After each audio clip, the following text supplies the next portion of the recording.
교수님 계속 가려움증에 대해서 얘기하다 보니까 자꾸 여기가 너무 가렵거든요. 네. 지금 1, 2분 정도 참으면 괜찮은 건가요?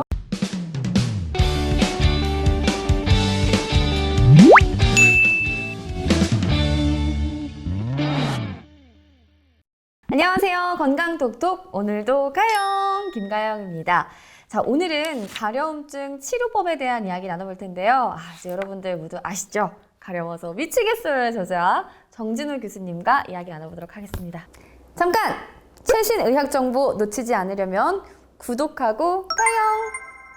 교수님 안녕하세요. 네, 안녕하십니까. 네, 교수님. 네. 궁금해서 미치겠어요. 네. 아니, 가려움증 때문에 지금 영상을 보시는 분들이라면 뭐 약물을 중단한다거나 아니면 보습제를 잘 바른다거나 뭐 이런 것들은 아마 지금 시청자분들은 아마 다 도전을 해보셨을 거예요. 근데 그럼에도 불구하고 별다른 차도가 없다. 계속해서 가렵다 하는 분들은 어떤 방법을 써야 할까요? 네, 가려우면 많은 분들이 참지 않고 이제 긁으면 손이 가잖아요, 오히려. 긁는 것 때문에 더 가려운 경우가 거의 대부분입니다. 그래서 가려움증을 느끼더라도 좀 참도록 노력을 하셔야 되고, 우리가 가려움증이라는 게 피부에 있는 신경이 활성화돼서 가려운 건데, 피부에 있는 신경이 어떤 가려움증 유발 물질에 의해서 활성화된 경우도 1, 2분 이상 계속 활성화되기 어렵습니다. 그래서 딱 1분 내지 2분만 참으면 가려움증이 없어지게 돼요. 네. 감각신경이라고. 네, 한번 해보세요. 여기가 가려운데 어떤 방법으로든지 안 긁고 참으면 1, 2분 후에 가려움증을 안 느끼게 됩니다. 그래서 좀 참도록 노력을 하시는 게 중요한데, 사실 가려울 때 참는 게 그렇게 쉬운 거예요. 교수님 계속 가려움증에 대해서 얘기하다 보니까 자꾸 여기가 너무 가렵거든요.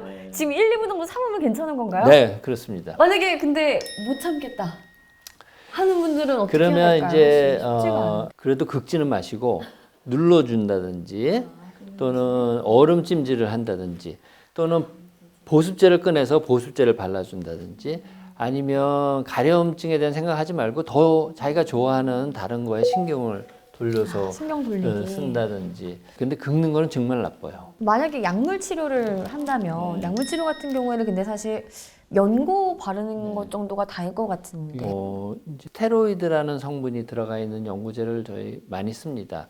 염증을 가라앉히는 효과가 좋기 때문에.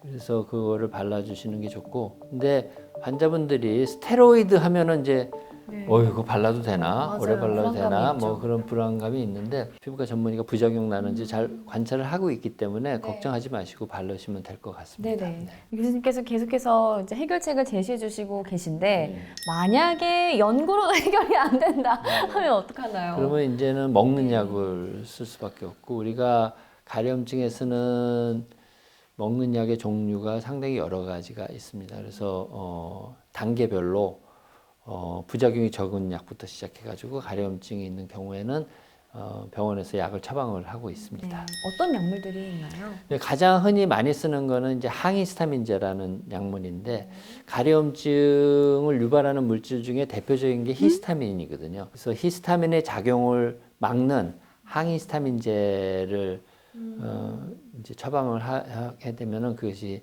좋은 효과를 보이는 경우가 있는데 완벽하지가 않습니다.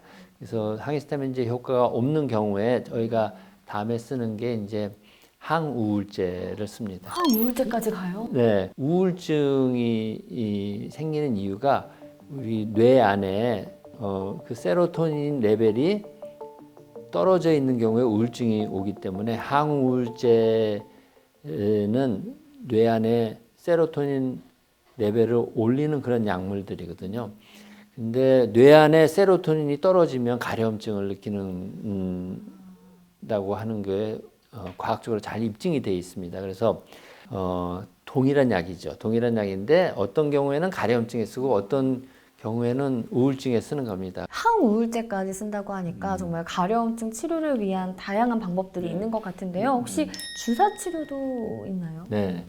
주사 치료 가기 전에도 몇 가지 더 먹는 약이 있는데, 이제 면역 억제제도 쓰고 항경련제도 씁니다. 그래서 면역 억제제는 이제 우리 몸의 면역 기능이 생겨가지고 그 면역 작용 때문에 피부가 가려운 경우에는 아주 잘 듣고요. 가려움증이라는 게 신경을 타고 뇌에 세포를 활성화시키기 때문에 항경련을 쓰면 뇌 안에 있는 신경의 활성을 억제하기 때문에 가려움증도 좋게 할 수가 있습니다. 그리고 이제 여쭤보신 주사 치료제 요즘 효과가 좋은 게 있는데 문제는 그 주사 치료제는 비싸요.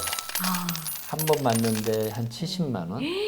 약값만. 어머, 네. 한 번 맞는데요? 네, 한 번 맞는데. 너무 그리고 비싸네. 2주 내지 4주 간격으로 맞아야 되고 보험도 잘 안 해줍니다. 국가에서. 그렇기 때문에 너무 약값 비싸서 쉽게 맞을 수 있는 약은 아니고 그렇지만 맞게 되면은 꽤 가려움증에 도움이 되는 약이 듀플리맵이라는 그런 약이 있습니다. 교수님, 이 주사가 아무래도 비용이 좀 있다 보니까 네. 많은 분들이 고민이 되실 것 같기는 네, 한데요. 그렇죠. 네. 근데 만약에 효과가 좋다면 네. 바로 그냥 주사를 맞아도 네, 그렇죠. 근데 이제 치료의 원칙이라는 게 있어요. 그래서 가장 부작용이 적으면서 편하고 할 수 있는 약을 먼저 쓰는 게 사실은 치료 원칙이거든요. 그래서 항히스타민제나 우울증 약 정도는 부작용도 적고 쉽게 할 수 있는 싼 치료이기 때문에 일단 해보고 안 되면 그 다음에 더 부작용이 많은 약으로 가기 전에 주사 치료를 해도 되지만 워낙 고가라서 선뜻 하겠다고 하시는 환자분이 그렇게 많지가 않습니다. 그렇지만 뭐 경제적으로 전혀 문제 없고 하겠다 그러면 해볼 수는 있죠. 주사를 먼저 맞아도 된다라는 그렇죠. 말씀이신 거죠? 네, 교수님 주변에 보면 또 가려움증 때문에 약을 복용하시는 분들도 있는데 부작용을 호소하시는 분들도 많더라고요. 네. 이유가 있을까요? 모든 약은 부작용이 있을 수 있고요.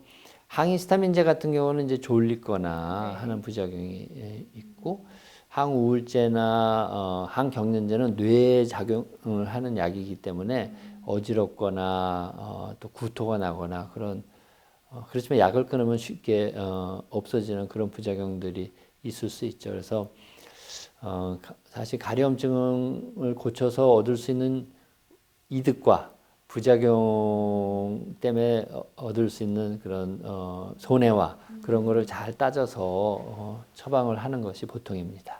자, 마지막으로 이런 치료법 외에도 좀 일상생활에서 이런 것들을 주의하셔야 됩니다 하는 것들이 있다면 네. 좀 알려주세요.